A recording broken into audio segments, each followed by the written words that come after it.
بسم اللہ الرحمن الرحیم۔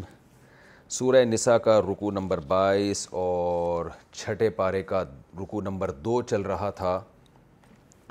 اس کا لفظی ترجمہ بھی ہو چکا تھا اور تفسیر چل رہی تھی اس کی۔ فَبِظُلْمٍ مِّنَ الَّذِينَ ہَادُوا، اس آیت تک ہم پہنچے تھے۔ آج میں انشاءاللہ اس آیت سے شروع کروں گا اس ایپیسوڈ میں۔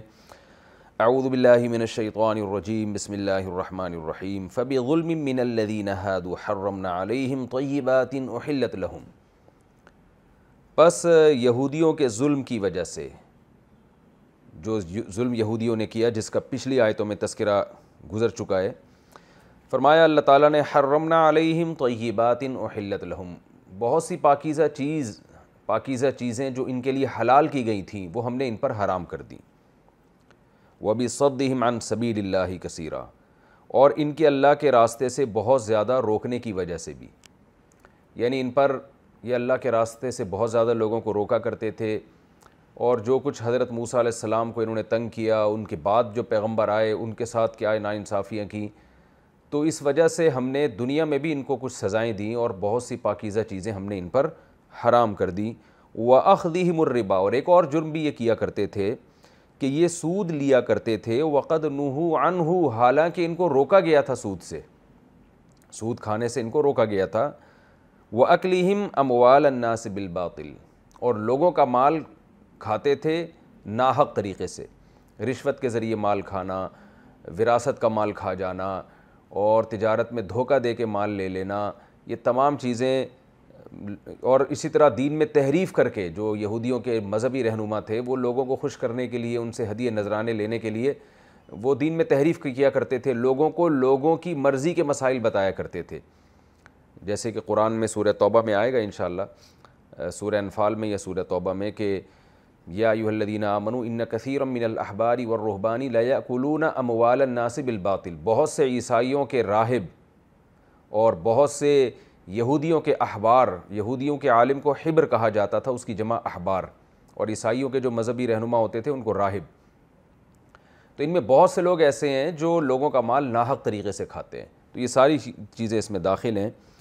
وَأَعْتَدْنَا لِلْكَافِرِينَ مِنْهُمْ عَذَابًا أَلِيمًا، فرمایا ان میں جو کافر ہیں ہم نے ان کے لیے دردناک عذاب تیار کر کے رکھا ہوا ہے۔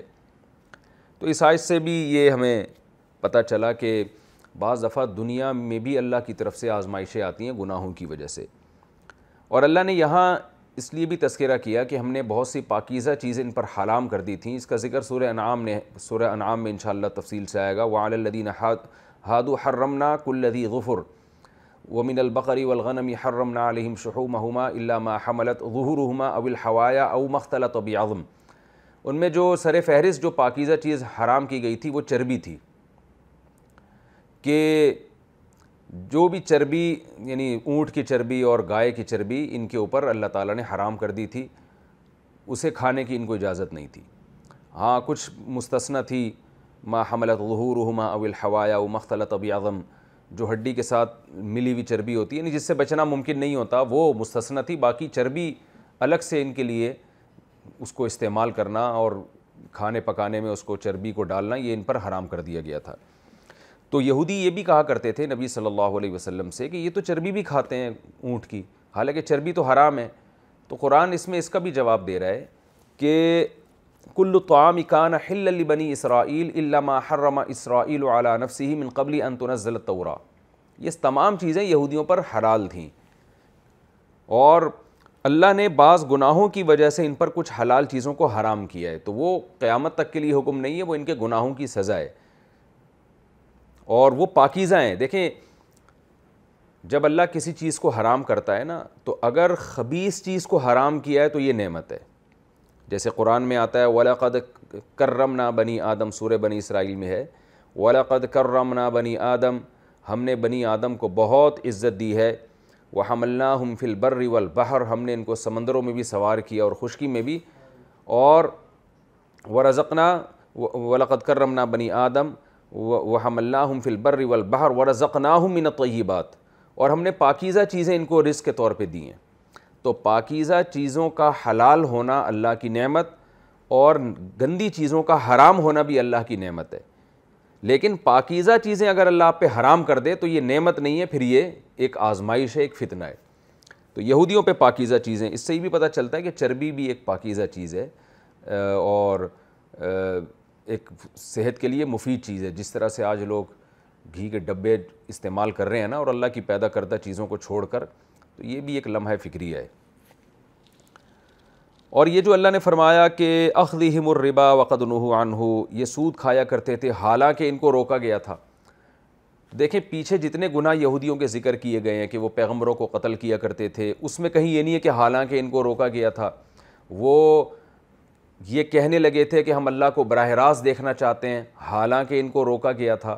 یعنی جتنے پیچھے گناہ ذکر کیے گئے ہیں ان میں یہ ذکر نہیں ہے کہ ان کو ان سے روکا گیا تھا، جبکہ سود کے بارے میں آتا ہے کہ یہ سود لیا کرتے تھے حالانکہ ان کو ان سے روکا گیا تھا۔ اس کی وجہ یہ ہے کہ پیچھے جتنے گناہ ذکر ہوئے ہیں ان گناہوں کا برا ہونا عقل سے بھی سمجھ میں آتا ہے، اس میں شریعت کی طرف سے روکنا ضروری نہیں ہے۔ عقل کہتی ہے کہ بھئی یہ غلط ہے، لیکن سود ایک ایسی چیز ہے جس کا حرام ہونا عقل سے سمجھ میں نہیں آتا۔ عقل تو یہ کہتی ہے بھئی کہ انما البیع مثل الربا، بھئی بزنس کا ایک طریقہ یہ ہے کہ آپ کسی کو پیسے دیتے ہو اور یا آپ کوئی انویسٹمنٹ کرتے ہو، چیز خرید کے مارکیٹ میں مہنگی کر کے بیچ دیتے ہو، تو اس میں اور اس طرح سے پیسہ کمانے میں کیا حرج ہے کہ میں نے ایک آدمی کو 1,00,000 روپے قرضہ دے دیا، اس کی بھی ضرورت پوری ہو گئی اور وہ مجھے جب لوٹائے گا تو میں ایگریمنٹ کر لیتا ہوں کہ 1,10,000 واپس کر دینا، تو بھائی اس کی بھی ضرورت پوری ہو گئی اور مجھے بھی فائدہ ہو گیا۔ تو تجارت تو اسی کو کہتے ہیں نا کہ ہر آدمی ایک دوسرے کی ضرورت سے فائدہ اٹھاتا ہے۔ آپ کو گاڑی کی ضرورت ہے، مجھے پیسوں کی ضرورت ہے، میں آپ کو گاڑی دے دیتا ہوں اور آپ مجھے پیسے دے دیتے ہیں۔ تو اس طرح مجھے چاہیے تھا 1,00,000 پہ 10,000 پروفٹ، اس کو 1,00,000 روپے فوری چاہیے، مجھے فوری ضرورت نہیں ہے۔ تو مشرکین یہی کہتے تھے یہ تو بالکل خرید و فروخت کی طرح ہے۔ تو قرآن نے وہاں سورہ بقرہ میں جو جواب دیا وہی جواب یہاں بھی ہے۔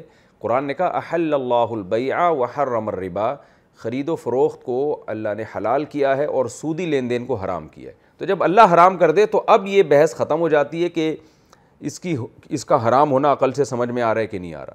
تو اس لیے اللہ نے فرمایا کہ اگر یہ سود ویسے ہی لیتے رہتے تو یہ کام بذات خود کوئی حرام نہیں تھا، لیکن قد نہوا عنہ، اللہ نے جب اس سے روک دیا تو اب یہ جرم بن گیا۔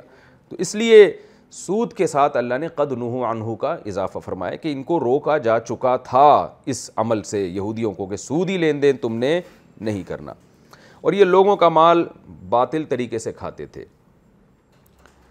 وَأَعْتَدْنَا لِلْكَافِرِينَ مِنْهُمْ عَذَابًا أَلِيمًا، اور جو کافر لوگ ہیں ان میں جو نبی پر ایمان نہیں لے کر آ رہے ان کے لیے ہم نے دردناک عذاب تیار کر کے رکھا ہوا ہے۔ لَٰكِنِ الرَّاسِخُونَ فِي الْعِلْمِ، یہ قرآن کی عادت ہے، آپ پورے قرآن کہیں سے بھی کنگھالیں، کہیں سے بھی مطالعہ کریں۔ قرآن جب کسی ایک قوم کی برائی بیان کرتا ہے تو ان میں جو اچھے ہیں ان کو الگ سے ہائی لائٹ کرتا ہے، پوری قوم پہ کبھی حکم نہیں لگاتا قرآن۔ تو اس لیے قرآن اہل یہود کی برائی جب بیان کر رہا ہے تو قرآن کہہ رہا ہے سارے ایک جیسے نہیں ہیں۔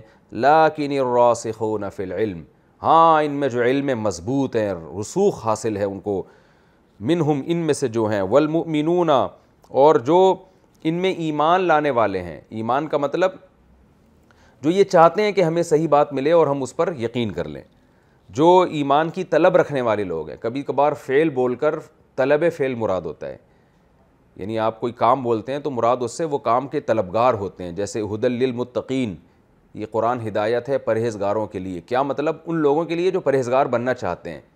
تو یہاں بھی مطلب ہے کہ جو ایمان لانا چاہتے ہیں، ایمان والے لوگ ہیں جو اس جستجو میں ہیں کہ حق بات ملے تو ہم اس پہ یقین کر لیں، تو اس طرح کے جو لوگ ہیں وہ کیا کرتے ہیں؟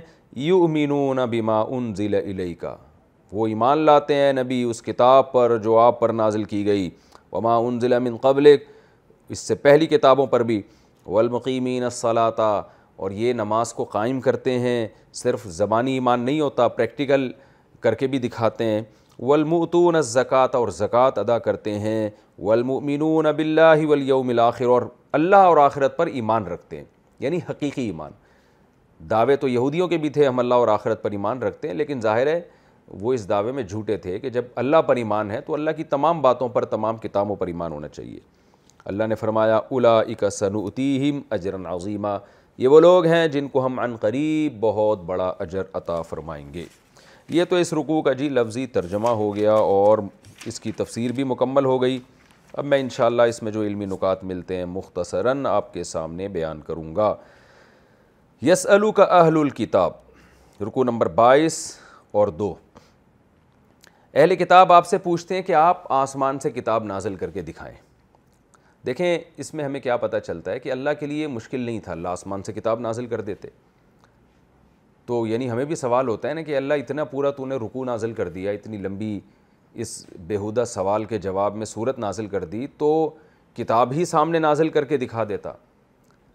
لیکن قرآن نے کتاب ان کے سامنے ایسے نازل نہیں کی جس طرح وہ مطالبہ کر رہے تھے، بلکہ نبی کو یہ تسلی دی کہ یہ پہلے بھی بہت سے بیہودہ مطالبے کرتے رہے ہیں، تو جو فضول لوگ ہوتے ہیں، بیہودہ لوگ ہوتے ہیں، ان کے مطالبوں کے جواب میں نہیں پڑھنا چاہیے انسان کو۔ اس میں ہمیں پوری زندگی گزارنے کا ایک بہترین سبق ملتا ہے۔ کوئی بھی آ کے آپ سے اٹھ کے کہہ دے کہ آپ یوں کرو گے تو میں مان جاؤں گا۔ مجھے یاد ہے ایک دفعہ دبئی میں ایک صاحب کا فون آیا، مجھے کہنے لگے کہ کسی کرسچن نے، عیسائی نے مجھ سے کہا ہے کہ اگر تم، کوئی عجیب سا کام انہوں نے لگایا کہ اگر تم فلاں چیز آگ میں پھینکو اور وہ نہ جلے تو میں مسلمان ہو جاؤں گا۔ تو مجھے کہنے لگے بھائی میں کیا کروں، اس نے مجھے چیلنج کر دیا۔ میں نے کہا یہ چیلنج ہی اچھا ہاں انہوں نے چیلنج قبول کر لیا۔ تو پھر مجھے فون کیا، میں نے کہا یہ بات ہی بیہودہ ہے۔ اللہ نے کب کہا ہے کہ میں جب تم کوئی چیز آگ میں ڈالو گے تو میں تمہارا دین سچا ثابت کرنے کے لیے اس کو جلنے سے بچا لوں گا؟ یہ کہاں ہے اللہ نے؟ تو اللہ نے تو قرآن میں دلائل دیے، ان فی خلق السماوات والارض واختلاف اللیل والنہار لآیات لأولی الالباب۔ یہ آسمان اور زمین میں اتنی نشانیاں ہیں کہ عقل مندوں کے لیے اللہ کے وجود، اس کی توحید، پیغمبروں پر ایمان کے لیے